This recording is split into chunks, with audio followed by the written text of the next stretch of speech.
Thank you so much for attending our third webinar of our HEART program.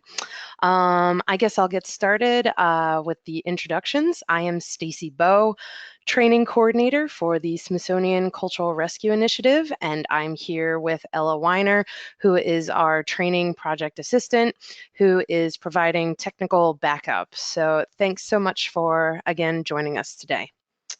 Let's see. All right.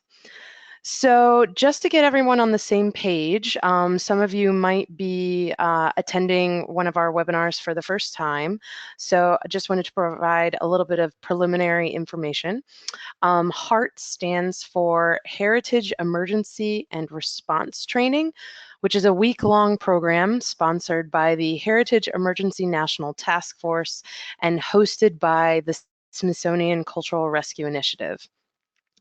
Financial support for these webinars is provided by the National Endowment for the Humanities, and we are thrilled to have their support, as well as the Andrew W. Mellon Foundation for the HEART program overall.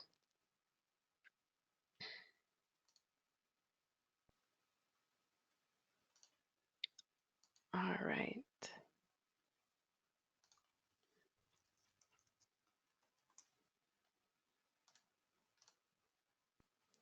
So the goal of HEART is to provide realistic hands-on training on damage assessment, rapid documentation, emergency evacuation and salvage, crisis communication, and of course, team building.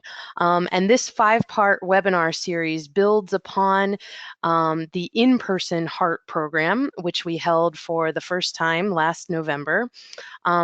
So these webinars reinforce concepts covered in that in-person training by delving more deeply into topics of interest and importance to cultural heritage responders. So again, welcoming the graduate class from last November to this webinar. Hi, guys. But actually, a few weeks ago, we completed HEART Puerto Rico, where we brought a very similar hands-on training to museum professionals around the territory, and we hope to continue to help with the ongoing recovery work on the island. And I believe some of our HEART Puerto Rico graduates are attending today's webinar. Welcome to them as well. But regardless whether or not you've participated in either one of these in-person trainings, we do think you'll find these webinars interesting and informative. When this series is over, the webinar recording will be uploaded to HENTEF's website, which is culturalrescue.si.edu/HENTEF. And we'll have this information again on our, when we wrap up at the end of our webinar. So now I'm going to turn it over to Ella to talk about the technical side of things. Take it away, Ella. Hi, everyone. I'm just keeping an eye on the technical side of our webinar today. You see my email at the bottom of the screen. Feel free to reach out to me there if you're having any issues over the course of our webinar, or you can submit a question to me in the questions box. That being said, over the course of the webinar, I'm also keeping an eye on that questions box. So if you have any questions for our presenter, I'll be sure to be keeping an eye on them, and please do submit your questions. It's a great opportunity to be able to ask them. Okay, thank you. Cool, thanks, Ella.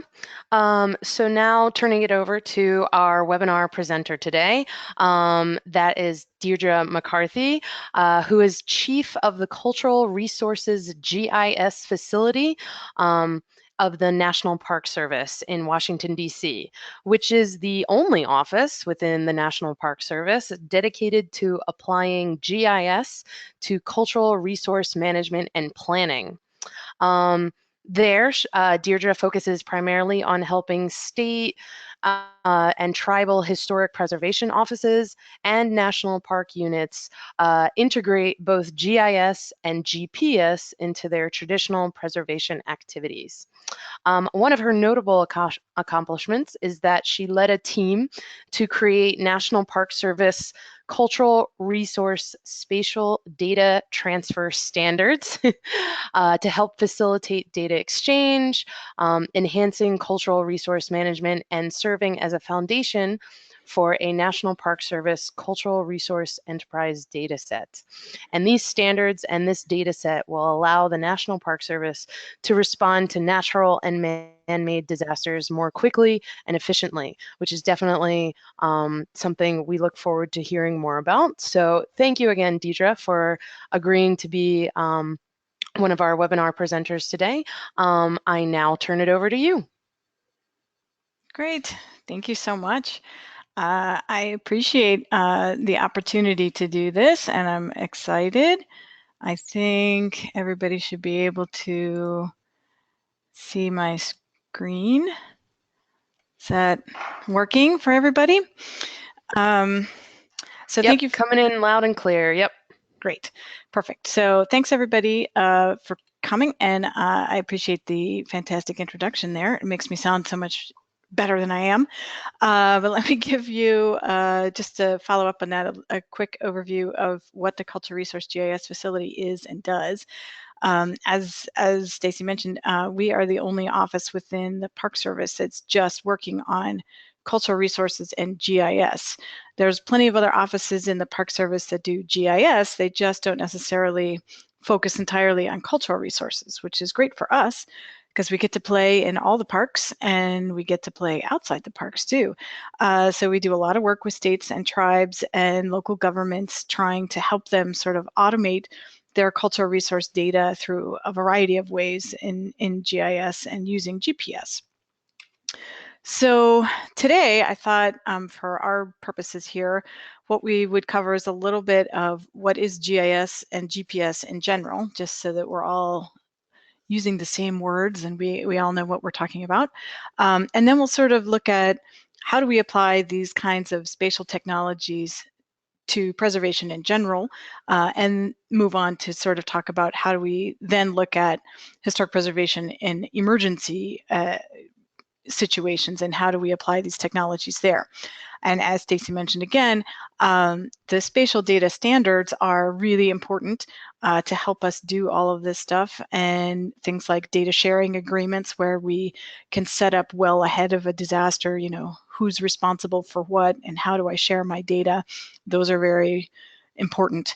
And how can we use volunteers, and how do we sort of manage the data creation and data sharing during a disaster?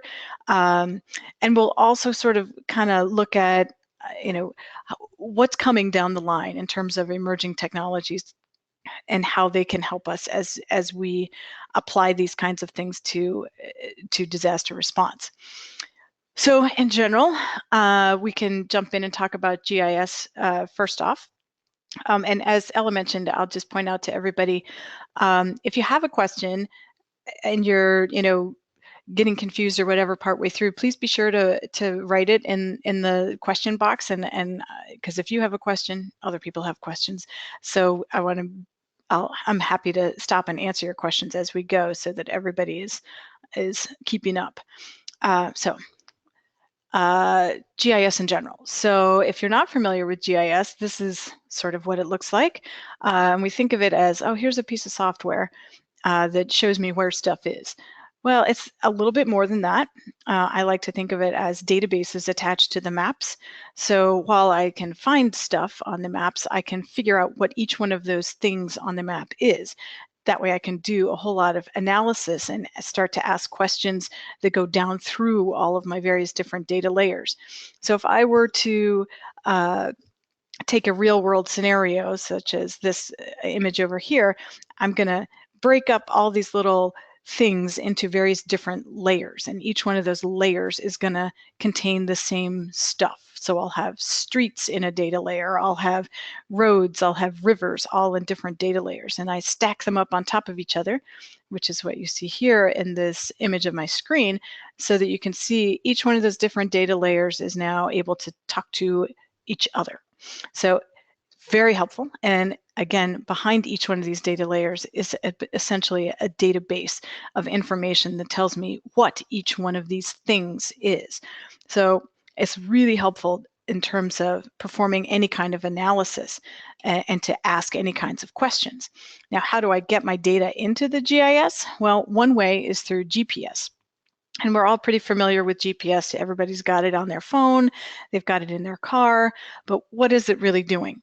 So for us here in the GIS side of things, we're collecting coordinate information, but we're also turning that coordinate information into features that we bring into the GIS. So I might have not just a point of information, I might have a line or a polygon or a boundary or some kind that I'm able to collect with GPS and then bring that into the GIS. And I won't get into the nitty-gritty, but how does the GPS work? Well, basically, I am triangulating where I am on the Earth based on satellite signals. So what we really need to know is this down here at the bottom. Speed times time equals distance. So what I'm doing essentially is measuring how far away I am from each one of the satellites that is sending me a signal. So that phone or that receiver that you have in your car, that's collecting that information. So however long it takes for that signal from the satellite to get to my receiver, that tells me how far away I am. So once I triangulate those using a couple different satellites, then I have a pretty good lock on where I am on the Earth. Like I say, I can turn that information then into features that I bring into the GIS. So both of those are incredibly important tools for us as we try to look at how all of this fits together with cultural resources. So I'm an architectural historian by training, and I'm looking at things this way, where I'm thinking, all right, well, I don't understand why this building or this thing exists on the Earth, excuse me, unless I understand the context within which it sits. So I'm using the GIS to help me then figure out how all of these things may talk to each other and how they all explain why the resource exists where it is or how it relates to other things. So spatially, we might consider each one of the things on my map as a single entity. You know, I might have a point location or a polygon or a line location, but all of these things relate to each other. And I may have, say, for instance, in the Park Service, we have literally 14 different cultural resource databases. And any one resource might be in 4 or 5 of those different databases, just being looked at from various different perspectives. So for us, it's really important to understand how all those different perspectives sort of converge on a single location or a single resource to figure out its importance, its significance, its integrity, and how all of those things affect why that thing is so critical. So for those of you that are familiar with cultural resources, you know there's a lot of regulations out there. I know it's a dirty word, regulation, but let's not say it's a regulation. Let's just say we need to collect spatial data, right? We need to collect spatial data in order to meet the criteria that's involved with these various different laws. For us, most importantly, the National Historic Preservation Act is really something that we're looking at, it's particularly in relationship to disasters. So Section 106 of the National Historic Preservation Act says if a federal agency is going to have some kind of undertaking, and that might be a response to a disaster, that would be an undertaking by FEMA or an undertaking by a state emergency management agency. But if a federal agency is going to have some kind of undertaking, they first have to look to see if there's some kind of historic resource that might be affected. And if that is an adverse effect, say if I were going to knock down this incredibly nice building right here that you see, if I were going to knock that down, that's an adverse effect. So then I have to, as the federal agency, mitigate that adverse effect. So I have to do something to kind of give back for what I have taken away from this community. So that's a really important thing for us to have to work with, and one of the main reasons why we need to rely on GIS and GPS so heavily.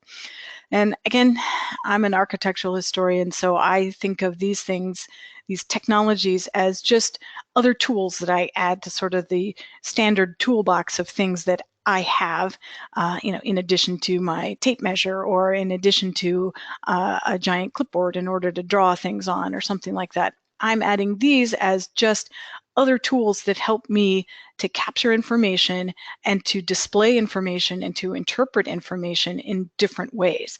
Again, helps me provide a lot more context, allows me to do a lot more analysis of these various different resources that I'm looking at and how they all relate to each other.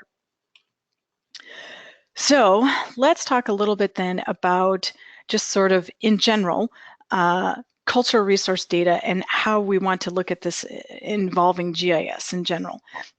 So some of you may or may not know that there are state historic preservation offices. Every state has one. There are also tribal historic preservation offices. Not every tribe has one, but federally recognized tribes do. So if a state or a tribal historic preservation office exists, one of their main tasks is to create inventories of information, inventories of things that might be eligible for the National Register of Historic Places.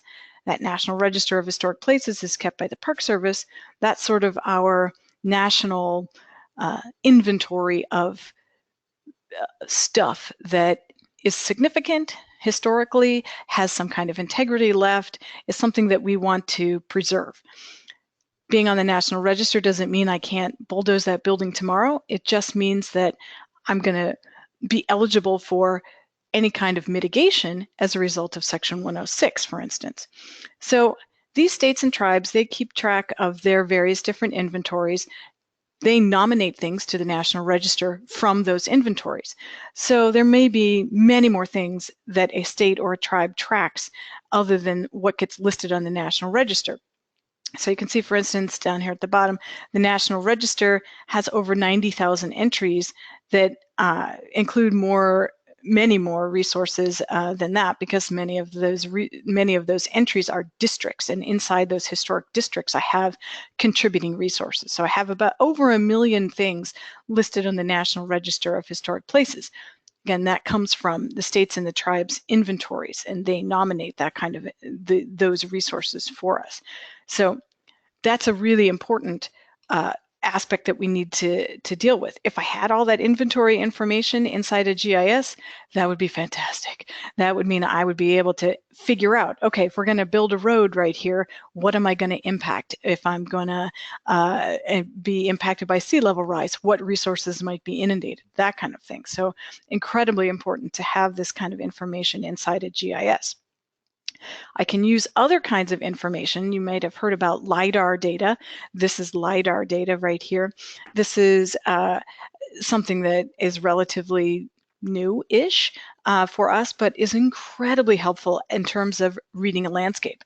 So for us, we use data like this. We use GPS. We use the ability to bring historic maps or things like that into a GIS to start to overlay on top of each other.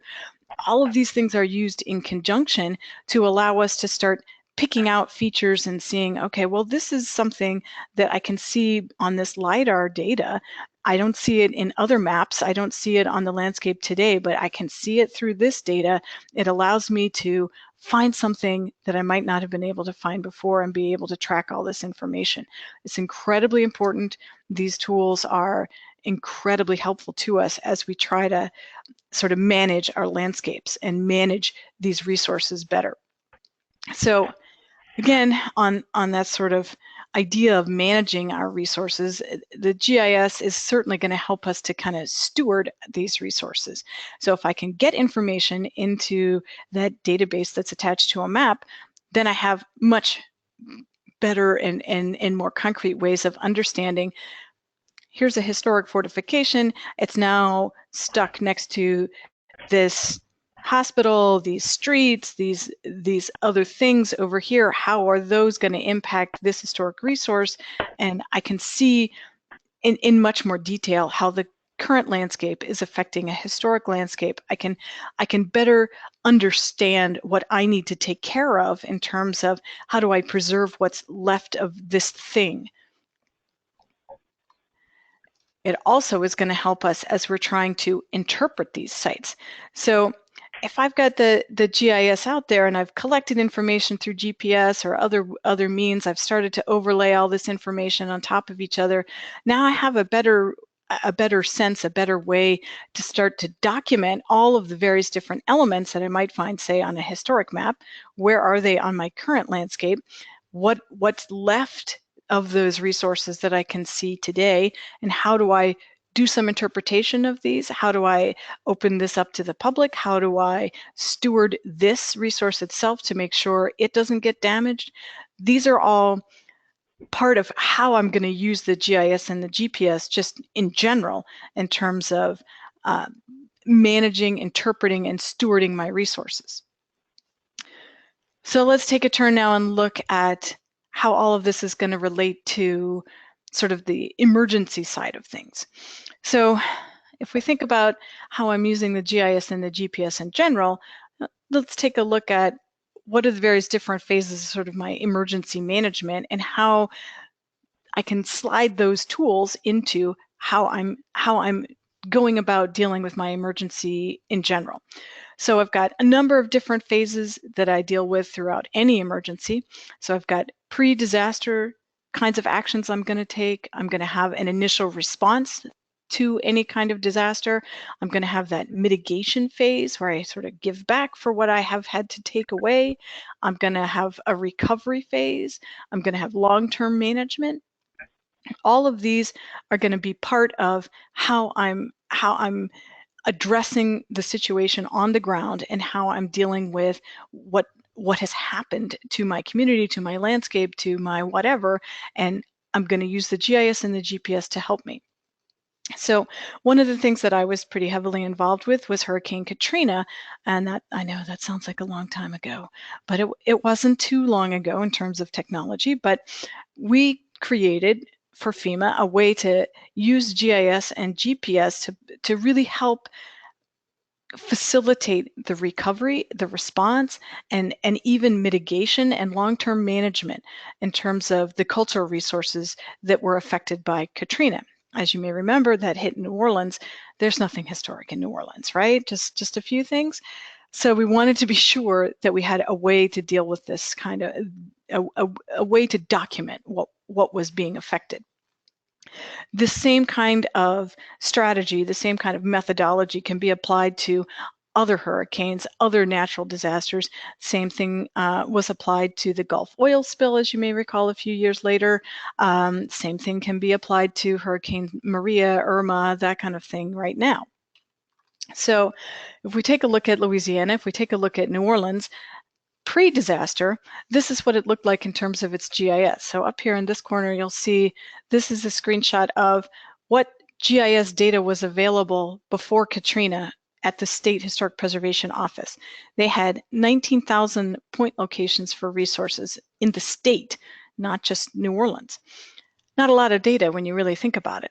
So here's a look in the middle here. Here's a look at data that we collected as a part of the response to Hurricane Katrina. So this was data that was surveyed with GPS, brought into the GIS as a part of Section 106 survey. So again, this is all part of the National Historic Preservation Act. So considerably more than 19,000 point locations. Not only that, we did a lot of mitigation the same way. We were able to convince everybody that one of the ways that we could give back to the community after having to destroy some of these resources because they were just too damaged to recover fully was to go back to, these are historic district boundaries, these brown squares here are historic district boundaries. These are some of the oldest historic districts in the United States. We were able to convince those that be that if we go back and use the same strategy that we surveyed with to really go back and look at everything inside these historic districts and document them fully, every resource that's there, that would give us an incredible gift that we could give back to the State Historic Preservation Office. So we still have about 60,000 point locations now just for Orleans Parish as a result of all of this. So quite a lot more data than was there before. And I will just, nice, my computer's going a little crazy.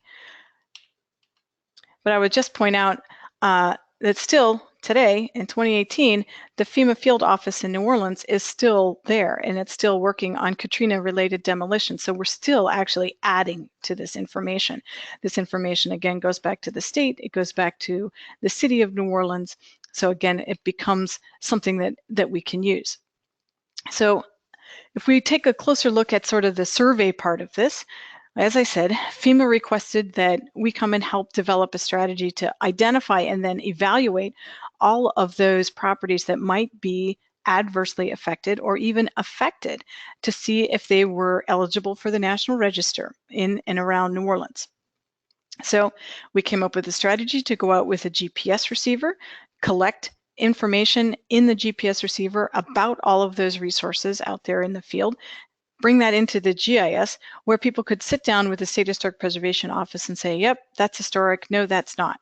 So all of these red points here are points that were red tagged. That means they were tagged for demolition. These blue, this is the lower ninth ward right here, if you recall, they got hit very badly. These blue dots represent where a building should have been, but it kind of floated away. So lots of things that we were able to recover essentially on this landscape. So how did we help ourselves doing all of this survey? Again, inside that GPS receiver, we had what's called a data dictionary. So this is a kind of a snapshot of that data dictionary. So it was a little tiny database. So not only were we collecting point locations or lines or polygons, but we were collecting all of this information about the property itself. So does it have a name? Is there a street number? All of this stuff. So we could kind of standardize what people were looking at, help direct the actual field surveyors to actually capture the information that was most important, not only for the State Historic Preservation Office, but for FEMA to understand what is the condition of this resource at this point.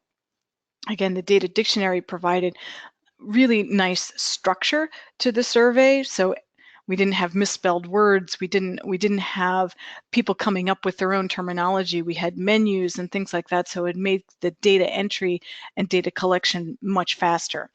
So for instance, we had about 6 teams of 2 or 3 people going out in the field surveying every day, and we were able to collect about 200 locations a day. So quite a lot of work was able to be facilitated through the use of these technologies. I wouldn't have been able if I were just doing a typical survey where I'm walking around with a clipboard. I wouldn't be able to do the same kind of volume, and I wouldn't be able to certainly analyze it at the end of the day like I could taking the data directly from the GPS into the GIS. So again, a little bit more information on the mitigation phase.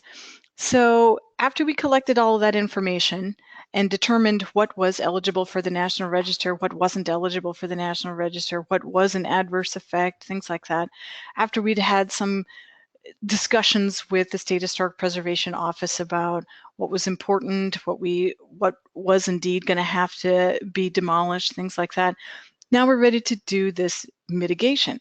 So again, I went in and just used the same strategy of surveying these really detailed in terms of what is every building looking like inside any one particular historic district.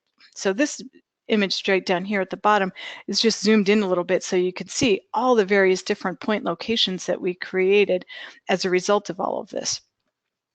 Again, some of these were the oldest historic districts in the United States, and we didn't have a really comprehensive list of what was a contributing resource versus a non-contributing resource, or what might have been demolished over time inside that historic district.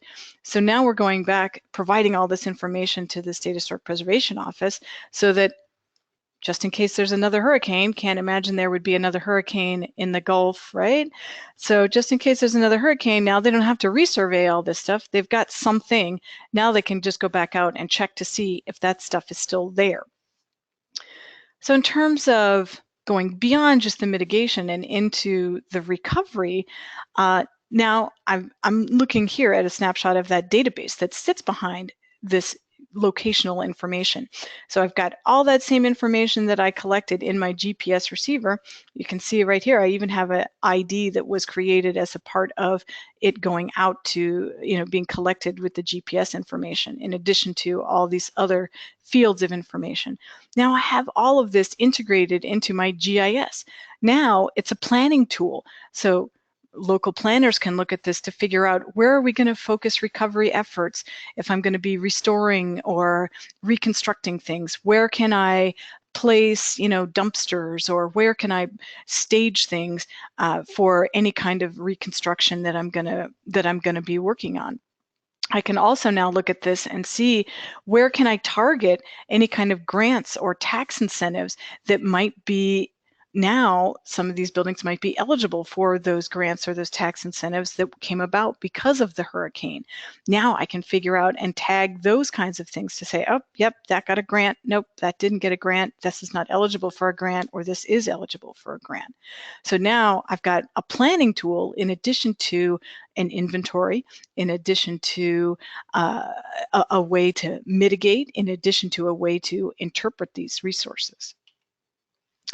Again, in terms of long-term management, I know this looks like a lot of crazy numbers right here, but each one of these resources got a unique ID, a globally unique ID, and it was connected then to the GPS information, to other databases, things like that. So we use these IDs in our cultural resource standards to help us kind of pull all of these various different data sources together.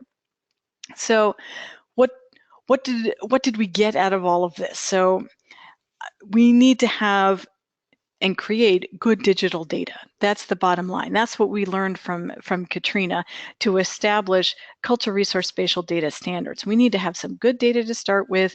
We need to have it in a standardized format so that when that disaster hits, now I can exchange that information quickly. I can give my information to FEMA, or I can give it to a local emergency management agency and say, here's what we know exists. And it's up to you to go out and check to see, is it still existing, and has it changed, and what's the condition? So I can implement these kinds of standards, and allow all these various different agencies to talk to each other much more clearly and much more distinctly, and it really is going to help facilitate these things. Just for an example, in our responses to Katrina, as we went out and did survey work, we found that someone had been to those resources. About 7 someones had been to those resources, all collecting different information and not talking to each other. So you had about 7 people visiting these sites and never really connecting. If we'd had a way to do so, if we'd had a way beforehand to understand what was on the landscape, to understand what kind of data we needed, we could have really cut down on the number of people going out and looking at these things, and really focused our efforts. So again, these GIS databases will help us manage these resources for the future and identify those that are really the most threatened ones, or identify those that are really the most in danger. From these standards, as Stacey was saying at the beginning, we developed an enterprise data set for the National Park Service. That means we collected the information from those 14 different cultural resource databases that we have, try to pull it together, and try to make sure that if I see a resource that's in any one of those databases, I only see it once in my GIS, but I connect it to the various different databases that it's in. We have a national registered data set. We have a lot of different projects that all work off this same strategy, essentially. So I know there's a lot of stuff on here, and it gets back to those laws and regulations and everything, but here's the bottom line. There is an OMB circular out there called A16, and it creates the Federal Geographic Data Committee. The Federal Geographic Data Committee sounds super boring. I have to admit, it's not really thrilling. It's good. It does good stuff. I sit on it, but it's not an eye catcher. So the Federal Geographic Data Committee creates the standards. It creates the methodology for us to create standards. It creates the data that we that we keep in addition to the spatial data that helps describe all the information that's there. So the metadata about the data. So it captures information like who created this data, when did they create it, how did they create it. That's super boring, but it's incredibly important information for us to have. That's what allows us to do something with that GIS data. So the FGDC that was created by OMB Circular A16, also OMB Circular A16 defines which federal agencies are responsible for what national data themes. There are 16 national data themes. They're national geographic data assets. Cultural resources is one. It surprised me when I realized that somebody had thought ahead enough to do that, to include cultural resources as something as important as cadastral data or road data or rivers and streams. Cultural resource data is there. So it defines the National Park Service as the theme lead for that cultural resource theme in the FGDC. So I am the theme lead for cultural resource theme for the Federal Geographic Data Committee. It allows us then to create federal standards, not just NPS standards, but standards that will go across all the federal agencies, again, helping us if there's any kind of disaster and more than one federal agency is involved. Now we can really start to talk to each other about how all this data interacts. And I know everybody's got to have a scary diagram. So this is my scary diagram of our standards. And basically what this does is tell me this. We have created these standards. The standards don't capture any kind of descriptive information whatsoever. The standards allow us to have feature level metadata. So each point, each line, each polygon, I document sort of the lineage of where did that thing come from. Then I use that spot on the ground to link out to any one of my exterior databases that do contain my descriptive information. So I'm using the geography as a way to kind of link all of these various different databases together. That thing exists someplace on the ground, and I'm going to use the GIS as a way to pull all of this stuff together. So again, this model is what we're using for our federal standards, in addition to what we are already using for the Park Service. And we test drove essentially during Katrina. So we're pretty confident that it works, and it works pretty well. So again, here's an example of just how we can kind of pull all these things together. Like I say, we collected all of this information during Katrina. All of this stuff was related to either red tags or mitigation efforts. But now I can go back and now say, okay, well, these are the ones that got grants, and these were the ones that got tax credits. We got big grant programs as a result of Hurricane Katrina. So now I can go back through, use that same geographic data, connect it to a different database, this database that contains grant information. So now I can see all this information in different ways. Again, I'm still using the same geography. I'm still pulling all this information together through the GIS. It allows me to really sort of expand the use of what I'm doing. Now I can go to my congressperson and I can say, look, the federal government gave this many grants to these many resources in your congressional district, and that amounted to this much money that came from historic preservation that went to your district. So it can become very powerful. So what did we learn from Katrina? Well, disaster preparedness needs to be a priority. We need to have, before the disaster hits, lots of accurate information. We need to have that digital inventory information of all my cultural resources ahead of time. The more complete inventory we have, the better off we are.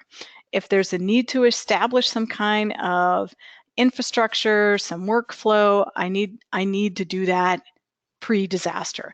I need to know, who do I have to call? How am I supposed to get this done? What are my standard operating procedures, so that when the disaster hits, I can just launch into it as opposed to trying to make up that workflow as you go.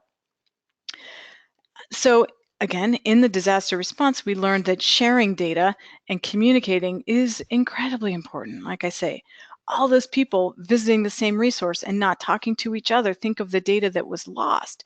So we need to have the ability to quickly talk to people, to quickly be able to express, this is what we've done.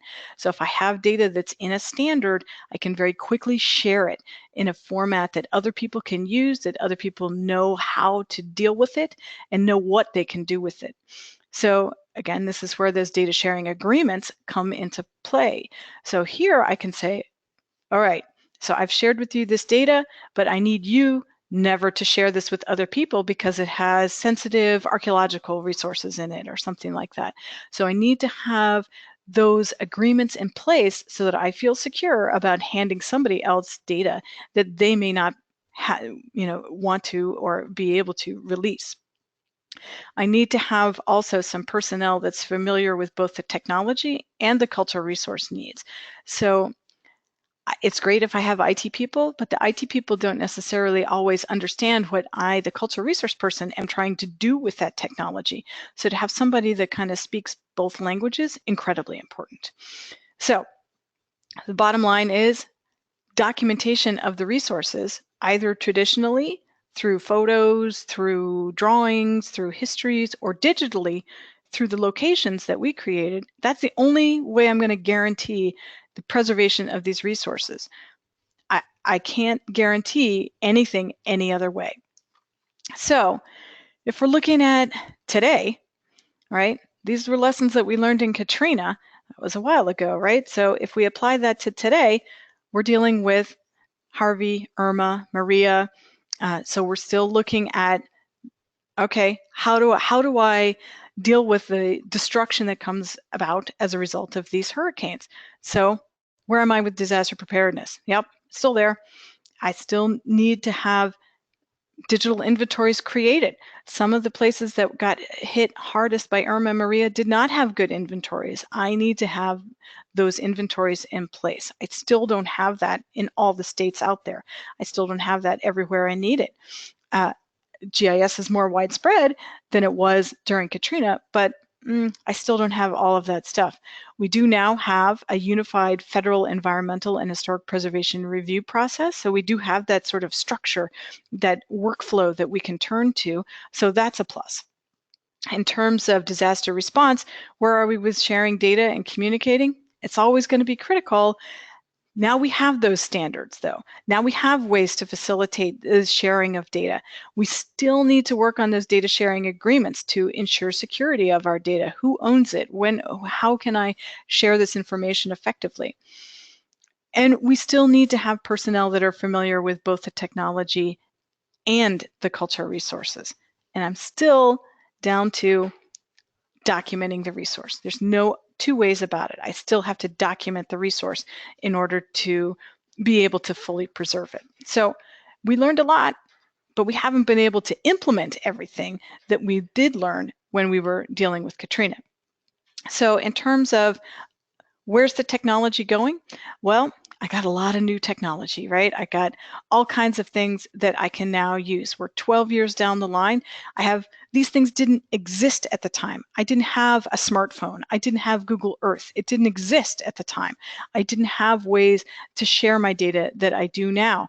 So I have all different kinds of ways that I can access my data.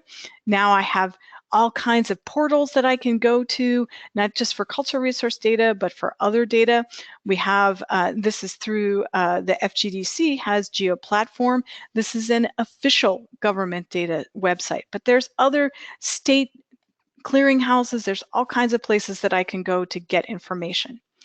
Cultural resource GIS data, still, now I have a lot more options, right? My state historic preservation offices are still going to be the place to go, but now many more of them have good GIS data. There's a tribal GIS webpage.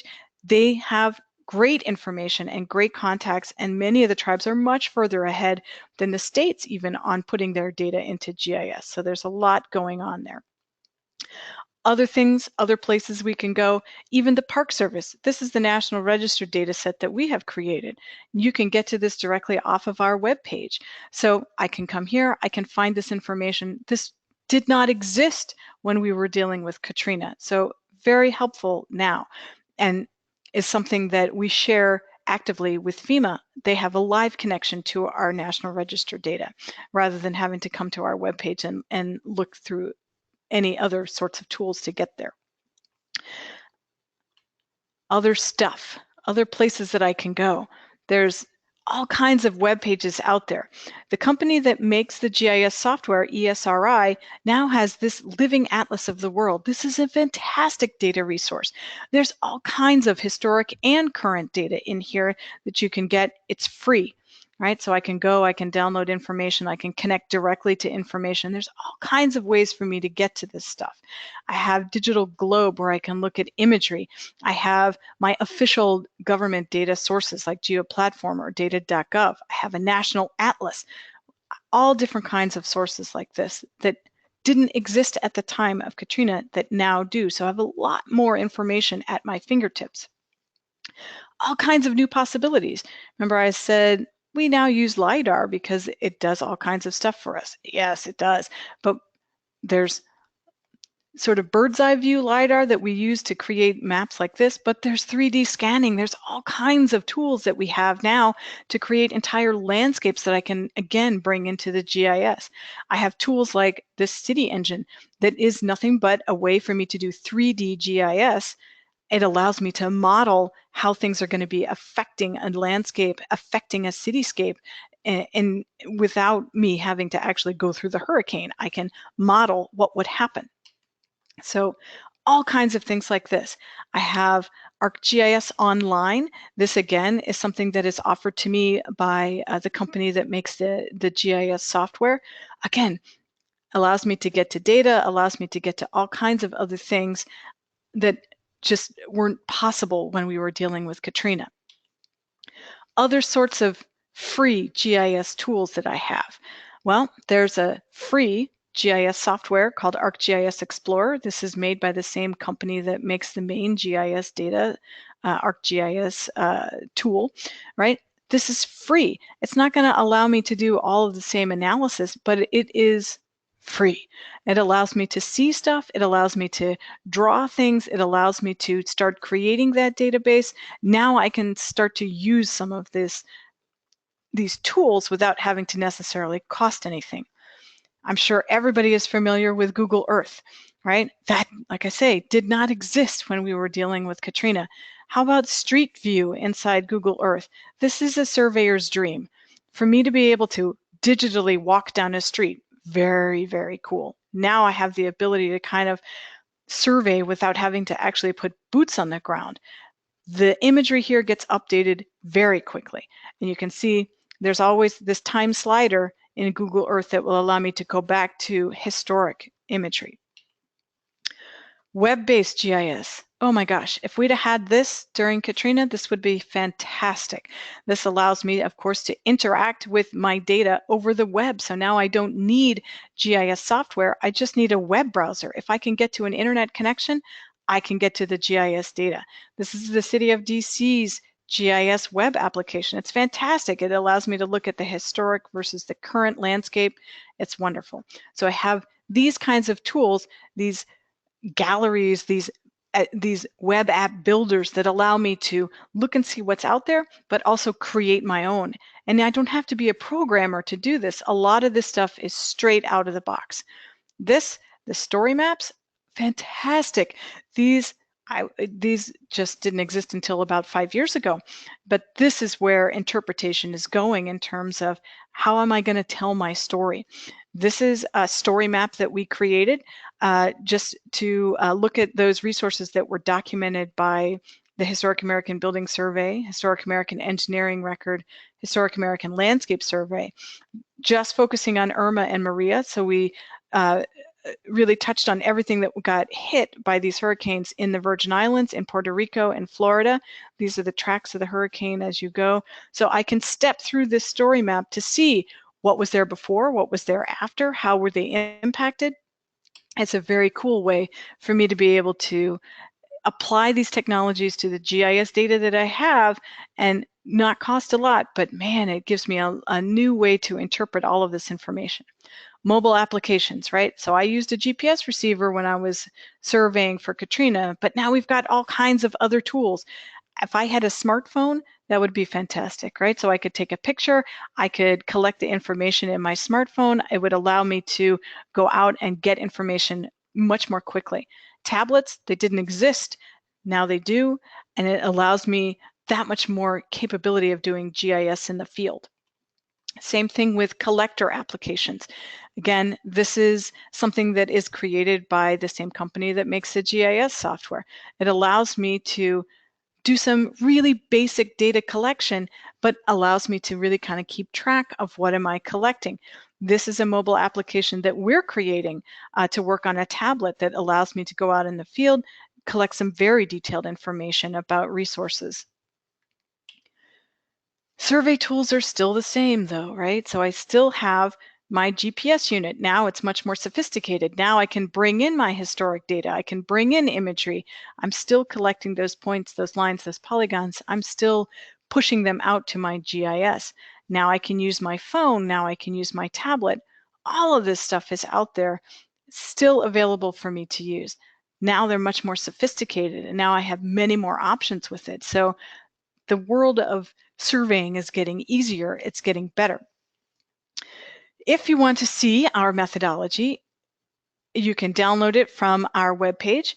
If you want to see our standards, you can download those from our webpage. This methodology contains all the information about our workflows that we used. It contains our data dictionaries. It contains all the information to create your own survey should you have a disaster. So there's a lot of information in there. Again, you can just come to our webpage, download it. I'm happy to answer questions or talk with people about that, talk with people about our standards, anything along those lines. But in general, I think that that methodology, although it was written for Katrina, is still relevant for today. And I still think we can learn a lot from how do we apply these technologies across the board in cultural resources. So hopefully we still have some time left. If there's questions from anyone, I'm happy to answer those. Perfect. Thank you so much. I would like to encourage all the participants to start thinking about and formulating your questions. While you do that, I just wanted to mention that Deidre has kindly made her PowerPoint presentation available to you. So if you look at the handout section of your webinar toolbar, it is available for you to download and keep as a PDF, which is a great opportunity, especially because of all the great sources and references that Deidre made that you'll be able to review and sort of think about further with your access to it. So while you guys formulate some questions, Stacy, did you have a question? Yeah, Deirdre, thanks so much. Wow, that was a buffet of tools at our disposal. And that's so exciting. I know in my previous life, I was an amateur, well, I tried to be an archaeologist, and then I turned into a training coordinator. And just, you're reminding me of when we used to go out and survey sites. Wow, it really has turned around incredibly in the past 10 years or so. So with that being said, though, it can get a little bit overwhelming. I mean, it's so great that there's so many free tools out there for heritage managers to use. Kind of coming back down to earth, though, if you were, so hypothetical situation, you know, collections managers or managers of maybe a historic house or maybe a historic site, you know, they recognize the value of GIS, but they've not integrated it into their disaster plan. Can you talk about like the recommendations you would give them, you know, to just get started? Like how, you know, out of this buffet of available information to me, what should I do first? Well, that's a great question, and I would personally start with looking at what data is already out there, you know, to see, do I need, as the site manager, do I really need to collect a whole lot of new information, or does that information already exist? And most of these sources will allow you to view the data, either in a web browser or in other tools that are free, so you don't necessarily have to download information or have any GIS experience or knowledge.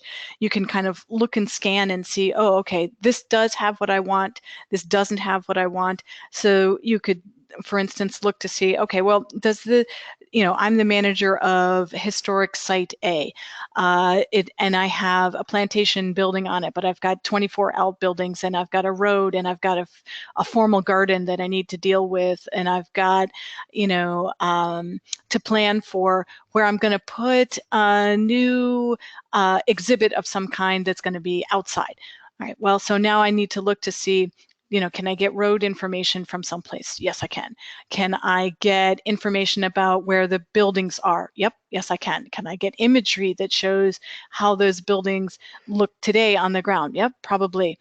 Can I get historic information, historic maps or things like that that I might want to bring in as part of my exhibit maybe to show how the landscape has changed? Well, I can get them, but I probably need to figure out how to get them georeferenced. So then I might need to go and get some help there. So as you kind of start to pull together what you want to do and how many questions you want to ask, then you can start to figure out, okay, these are the tools that I need in order to answer these questions.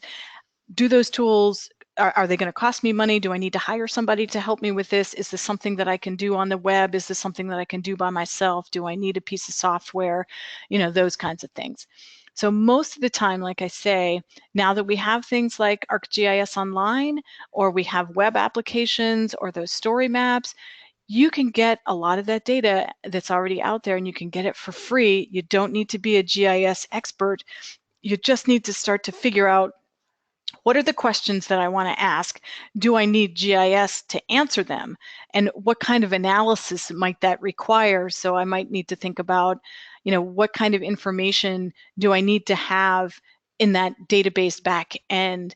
If I want to calculate up how much government money is going into this particular project or this particular county or my particular local government, then I might need to have some additional tools to help me with that. I might need some additional information in the database. Does that make sense? It does, yeah. And it also sounds too that the barriers between kind of federal and non-federal and nonprofit are also blurring with GIS and GPS, where, all of your work in the National Park Service and working with the SHPOs, that can kind of get a little bit narrowed to just federal owned or Park Service owned locations. But it seems like, the GIS data available out there is for all types of, the whole world, so you can look up stuff specific to your area and not just a federally sanctioned area. Is that correct? Yeah, I would say absolutely. Mm-hmm. One of the first things Okay. that I would do is Google, where my location and just comma GIS data. Mm-hmm. And just see who has it. Many local, county governments have fantastic GIS data. I wouldn't necessarily see that in some of those federal portals that I mentioned, but I would see it if I talk to the right person, and I get connected with the right people. There's lots of good data sources out there. Great. Okay. Let's see. No questions have popped up yet from our participants. Well, then I'm going to keep picking your brain then. So I was curious, could you clarify a little bit more between the relationship between National Park Service and SHPOs? That I kind of was a little unclear to me about how you guys trade data or who takes the initiative, after a disaster regarding surveying and stuff like that. Is it more SHPOs wait for you guys to arrive because you've been mandated as the federal lead on those things, or is it more they ask you for help? It's a good question. It's gonna change depending on the disaster and the scope of the disaster. Mm-hmm. So if it's a federally declared disaster, then FEMA is going to be the first to come to a community, but the community is going to have to ask FEMA to come. So I, as the governor of X state, I'm going to have to say, FEMA, we need your help. if the president says, okay, this is a federally declared disaster, then FEMA goes, yep, okay, we're coming.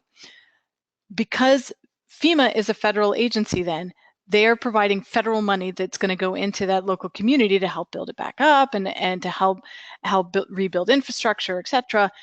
That federal money is what is going to trigger the National Historic Preservation Act, and is what's going to trigger Section 106. So that's when the State Historic Preservation Office is going to get involved, because the state is going to have to approve everything that FEMA says in terms of, am I adversely impacting that historic resource? The state has to go, yeah, I agree with you. No, I don't agree with you. If no, I don't agree with you, then there's some back and forth between the federal agency that is the lead, and then it will, the state will eventually come to a decision, or it will get pushed up to Advisory Council for Historic Preservation or something like that. And then it moves into mitigation. The Park Service is not always involved. The Park Service is only involved when the disaster impacts park property. In the case of Katrina, FEMA asked us to help them. So that's where we got involved. We don't necessarily always get involved unless somebody asks us, or unless that disaster is going to affect our property. Does that make sense? That does. So then my next question is, what happens? Well, two things. What happens when you're not asked by FEMA? And then the other question is, what happens if a disaster has not reached a presidential declaration? That's a good question too. Okay, so if we don't get asked to come and help, for the most part, well, if you're a state that is thinking ahead, right? Then you're creating your own state emergency management plan, and that gets submitted to FEMA and gets approved of by FEMA. There are often standing agreements that exist between a state and FEMA as to how they're going to handle things, or between the State Historic Preservation Office and the state government, or between the State Historic Preservation Office and FEMA, how they're going to handle things. There's programmatic agreements that get put into place that get triggered then when the disaster occurs. If it's not a presidentially declared disaster, then the state emergency management plan is going to be what's in effect. The FEMA doesn't necessarily get involved then. So, well, they can't get involved if it's not a presidentially declared disaster. When it's just a disaster that's affecting a local area, if it's a local flood or something like that, it's going to be the state that is going to come in. That does not necessarily mean that you're still not going to go through the same procedures with the State Historic Preservation Office. Many states have sort of a state version of the Section 106 process, where you still, with state money, can trigger the need to look to see what is a historic resource that might be impacted.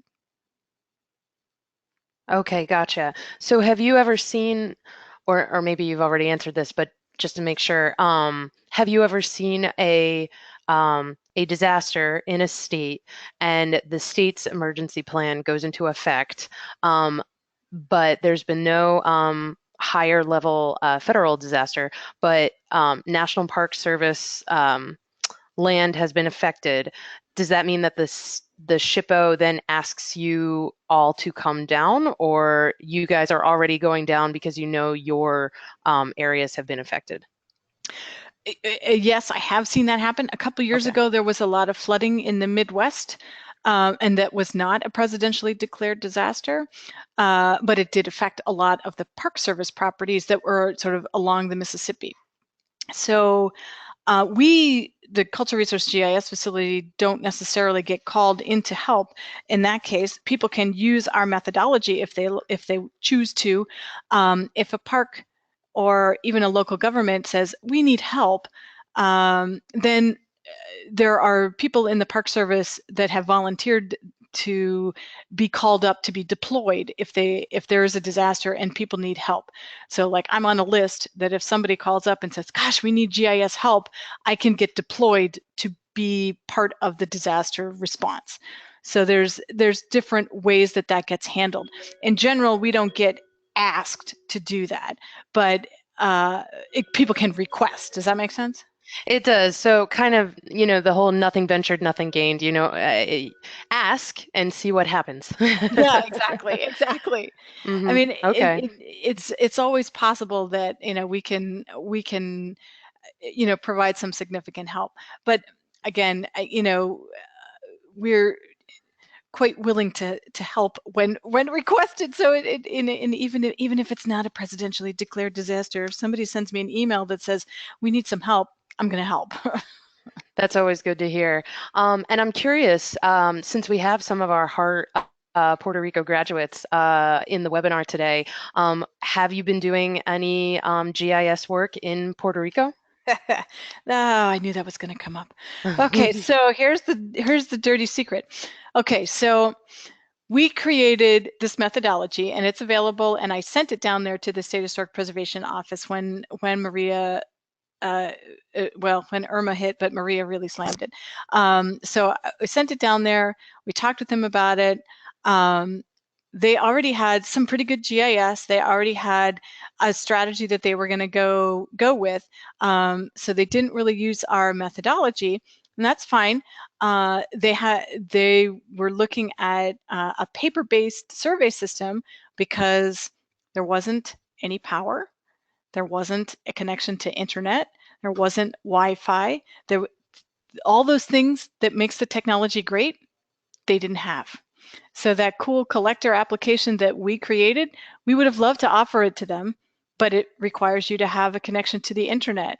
It requires you to have power to charge that thing. It requires you to have the ability to connect it to a GIS at the end of the day kind of thing. So it now they have power. Now they have Wi-Fi. Now they have internet connection most places, but still, it's too late now to use that collector application. They needed it when they didn't have power, so they actually went back to paper, which makes the technology people like me cringe. But in their case, that was really the only way forward to immediately respond. And as far as I know, a number of people here from our office were deployed to help with that. And as far as I know, it went pretty well. They were going to revisit the known National Register sites first to see how they had been affected or if they were affected, and then start to look at surveying other things. Now, I'm sure there's plenty of survey that still needs to be done. Like I say, despite what we may have heard our administration say, FEMA's still in New Orleans 12 years later. FEMA will still be in Puerto Rico helping many years from now. So it's not too late to implement these things. It's true. It's not too late to tackle this topic. No, I get you. And I guess the one last question for me is we actually, this webinar series kicked off with a webinar from Bob Sonderman, your colleague, and he actually addressed what we were calling future weather impacts. Which I'm sure you understand which term that Yes. covers.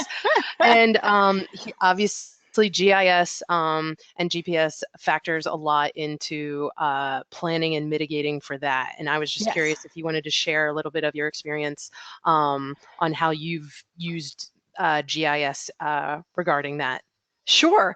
Actually, we did a project a couple years ago to help the city of Annapolis, Maryland, to plan for sea level rise. It's right on the water. It experiences now daily what they call nuisance flooding, because we can't call it anything other than that. So on a daily basis, things will get flooded.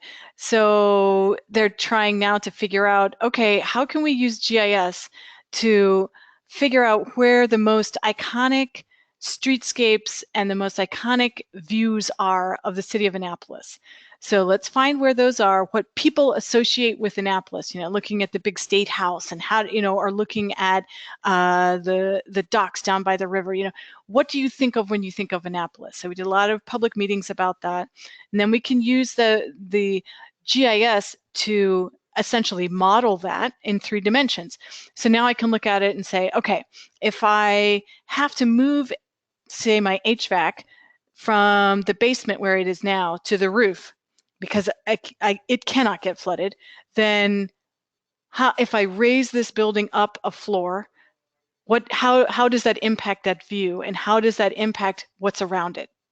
Or if we have to make a citywide regulation that says nothing habitable can exist on the first floor. I can't have living space on the first floor. It's got to be above that, because we're planning that there's going to be some inundation. So how do I build up the city without necessarily destroying either the historic nature of the city or what I think of when I think of the city in terms of how it's viewed and how it's perceived. So again, I use the 3D aspect of the GIS to kind of allow me to play around with, well, I could add a story here, or I could move a building here, or I could put in a building here, and how would that affect the 3D space and the views? So it's quite interesting to be able to kind of play with it to see how any kinds of things like sea level rise, which will happen, how that will affect a certainly iconic historic city. Okay, great. Well, if there are no other questions, I believe we can start wrapping up. So thanks again, Deirdre. This was a great presentation, and a reminder again on what Ella said, that if you would like a PDF copy of Deirdre's presentation, there is one available in the handouts section of the GoToWebinar tool on the right-hand side of your screen. Also, I just want to say that you'll be, so everyone attending will have a follow-up webinar survey delivered to your email tomorrow. It just has a few questions on what you thought of today's presentation. Since this is our first webinar series that the Cultural Rescue Initiative has put together, we definitely value your feedback. So thanks, everybody. And looking ahead, so please join us for our next webinar, which is on Thursday, April 26th, and it is with Richard Klomp, who is a behavioral scientist in the Office of Safety, Security, and Asset Management at the CDC, and he will be talking about, well, the title of his webinar is Enhancing Resilience, Caring for Self and Reducing Burnout in Collections Disaster Work, which anyone who has gone through a disaster, which many of you on the line have, you'll understand definitely the emotional and psychological toll it can take on you. So definitely join us then. So thank you again, everybody, and we will all see you hopefully later. Thanks, everyone. We'll talk to you on April 26th. Bye-bye.